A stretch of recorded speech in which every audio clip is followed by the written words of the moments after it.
Welcome to Channel AMAC, your insight to the Australian visa system.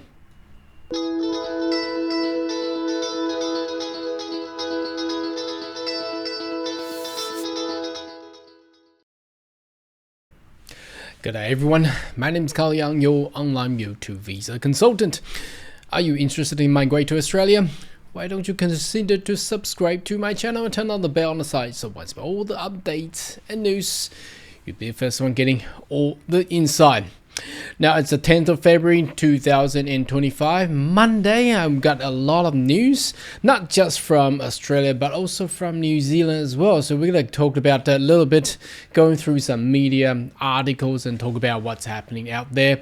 So might not waste so much of time explaining things, just jump straight right in. Now the first media is talking about the, as you know, there has been a lot of colleges, private colleges has been promoting the so-called special aged care visa, isn't it? It's been categorized under the labor agreements just to help out all the aged care facilities and getting more migrants, skilled migrants to help out. But what happened? So I think this is also another thing that's gonna get Labour Party out of the government very, very soon. As you read, this only came out yesterday on Sunday. So 5 visas issued a month for a special aged care visa.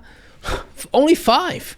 I mean, isn't that in demand with the aging population of Australia, and also a lot of these elderly, they are in rural and regional, they probably will not be in the suburban area and just need more of those skilled migrants. But look, only 5.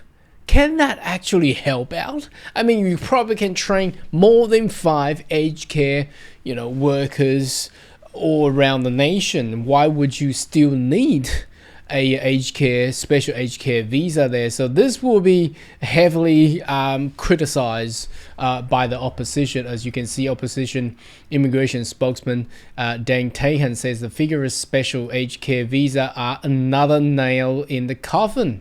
What does that mean? That means coffin for the Labour is just going into the coffin, means dead, political wise. I don't think it's gonna go anywhere. Now, you probably noticed we never really promoted this special aged care visa. First of all, the courses relates to this category of skills doesn't get you anywhere. I understand there are colleges training for aged care workers, but once you graduated, what visa do you get? It's actually very hard. A lot of people using dependent 485 visa or dependent special student visa to actually get hold of those period while you transfer. And also a lot of these aged care facility or businesses or companies, or probably won't be a company, will be probably non-profit, but they're required to go through hurdles, get approval as well. So it's just not there. The number just doesn't stacks up. So here we go, a problem there. So if you're in aged care, probably won't be a good one because the actual policy isn't that good anyhow. All right, the next one is this is from Times of India. Now it's been mentioned that the Australians cracking down on Indian student. Now, why is only Indian? Interestingly, I've tried to find the similar article, but not just to mention on Indian students. But I think there's a lot of the things going on breach of a visa condition whilst holding a student visa. So just be careful out there.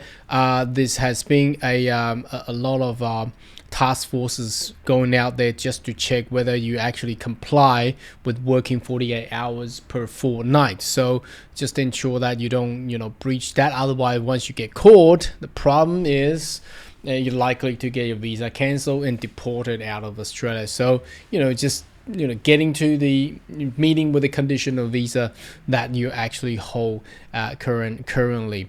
All right, next one is about the chefs. So again, I mean, this is a continuously problem never being resolved. They still need skilled talent, and these skilled talents going down all the way to the trades, not just the construction workers, but hospitality. They always have and the problem here is they just cannot find any Australian chef. The problem is that, can't find Australian chefs. So I don't think so. Again, we're talking about once the general election comes up, even if the opposition leaders pin down and wins the elections, he wanted to decrease and restrict the visa quotas. I don't know how that will actually work. Again, as I have stressed, I think for the past more than 12 months already, employment sponsored visa will be the key one, because that one you don't need to wait for government's invitation. All you need is an employer.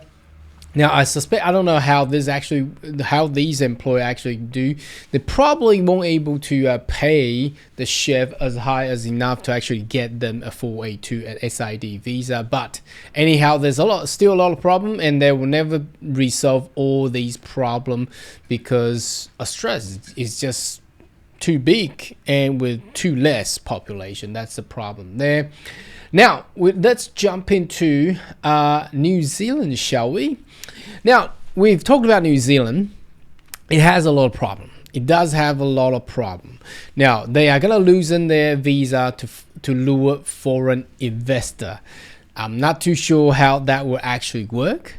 New Zealand is officially in a recession, and they really need something. And look at this. I think Australia contribute to their recession as well, because if we look at the stats, country profile, this is from the Department of Home Affairs, New Zealand, the people holding the special category visa now in Australia, that's the New Zealand's visa. This is for 2022 and 23. There's almost 1.5 million. Now, from what I have known, for 2023 and 24, there's probably 1.7 million New Zealanders in Australia. No wonder they got into recession. Now, what's the total population in New Zealand? I think it's only 5 mil. And if you got 1.7 mil New Zealanders, that's almost a quarter. Okay, in Australia, no wonder you're in recession. But it's the problem with the government over there. They haven't really boost any other industry rather than sticking with the agriculture, and not much of tech. But this is the same problem with Australia. If Australia couldn't get into much of the tech industry, energy and things like that, it's likely Australia will head into recession as well. But look, 1.7 million or 1.5 million Kiwis in Australia is now. No wonder there's a housing crisis. Are they still blaming international students? Don't know. Anyway, New Zealand is not blaming anymore. They want more foreign investor. They are talking about getting these. I don't know why Donald Trump's down here, but that's ads there. They're talking about getting a more flexible, simpler investment visa, and that's. They have two ways. There's one says high risk investment, and the other one is mixed investment. Now, I'm not too sure any investor will be interested in high risk investment. I mean, investors are not dumb, If you tell them and your visa name is high risk, I don't know who will actually jump into that boat. If it's gonna be high risk, that means your money thrown into the pool likely to get nil. That means overkill. no returns. That's the things there. So I'm not too sure who will actually take on that one there. But anyhow, that's for the update on the news on the 10th of February 2025.